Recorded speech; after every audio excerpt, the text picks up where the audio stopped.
Bom, pessoal, então dentro do planejamento de mergulho, na fase pré, uma das ações que devem ser desenvolvidas, né, pelo supervisor de mergulho é o cálculo de autonomia, relacionado ao consumo e ao tempo disponível de mergulho que o mergulhador vai ter. Como a gente faz o cálculo? A primeira coisa é saber qual é a profundidade. Então, para o exemplo da profundidade de 14 metros, eu vou inicialmente encontrar o ajuste de altitude para saber qual que é o tempo de limite não descompressivo. Quando eu vou lá na tabela e verifico que eu não tenho 14 metros, eu encontro o próximo valor para cima, no caso 15,2 metros, e como meu mergulho se desenvolve em altitude de 800 metros, eu jogo também o valor acima, que é de 914, eu vou encontrar 18,3 metros, que é a profundidade ajustada à altitude. Tá joia? Eu volto no meu planejamento e encontro 18,3 metros. E para esta profundidade ajustada, eu vou descobrir o meu tempo de limite não descompressivo, 18,3, o meu tempo limite não descompressivo, 60 minutos.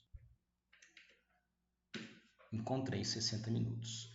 Para fins de cálculo de autonomia de gás, a pressão absoluta considerada não é ajustada, é a pressão relacionada à profundidade real do local, que eu aferi lá com uma fita métrica, com uma trena ou uma corda. É a pressão absoluta ambiente a 14 metros, é igual a 2,4 ATA. Eu somo os 10 metros de coluna d'água, mais 4 metros de coluna d'água, 1,4 atm, soma a pressão atmosférica de 1, eu tenho 2,4 ATA, ok? O terceiro passo é calcular a capacidade do cilindro. Eu opero com o cilindro a 200 bar, multiplico pelo volume dele, que é de 11,11, eu tenho disponível em litros num cilindro cheio 2.222 litros.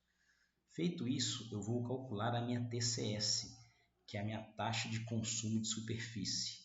Como eu calculo? Eu faço um teste durante 10 minutos a uma profundidade de 1 metro numa piscina. Neste tempo, eu consumi 20 bar. Eu multiplico 20 bar pelo volume do cilindro e divido pela pressão absoluta ambiente, a 1 metro qualquer, 1,1. Dividi por 1,1 e depois eu divido por 10 minutos, que foi o tempo que durou o teste. Feita essa conta, eu vou encontrar 20,2 litros por minuto, que é o meu consumo individual. Para eu saber qual que é o meu consumo na profundidade do mergulho, que é 2,4 ATA a 14 metros, eu vou multiplicar pela pressão absoluta e vou encontrar o meu consumo na profundidade, que é de 48,48.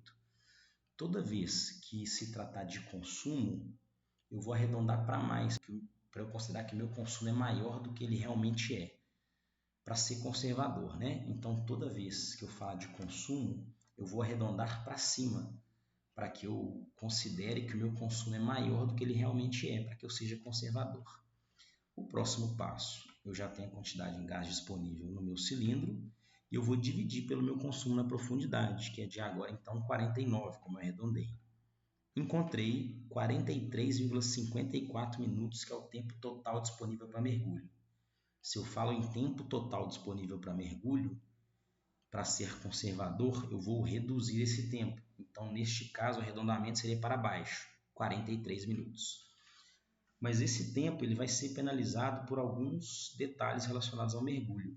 Eu não posso consumir 200 bar, eu só posso consumir 150, porque a gente tem 50 bar de emergência, que não pode ser utilizada em hipótese nenhuma, a não ser para uma emergência.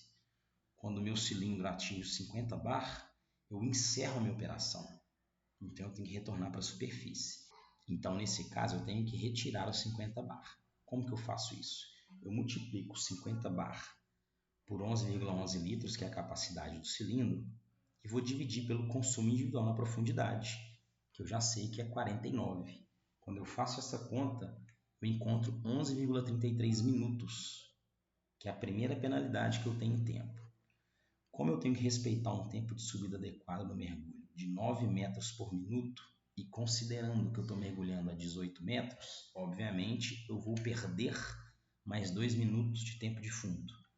Do mesmo modo, para mergulhos profundos a partir dos 18 metros, consideramos necessária uma parada de segurança durante 3 minutos a 5 metros. Se eu penalizo em mais 3 minutos, eu vou ter um somatório final de 17. 17 por quê? Porque eu vou também arredondar para cima, considerando que é tempo de penalização, ok? Então eu descubro o tempo total que eu tenho disponível para mergulho na profundidade, considerando o tempo de fundo, em que eu deixo a superfície e eu deixo o fundo, que é 43 menos 17. Meu mergulhador então tem 26 minutos de tempo de fundo para realizar aquela atividade, ok?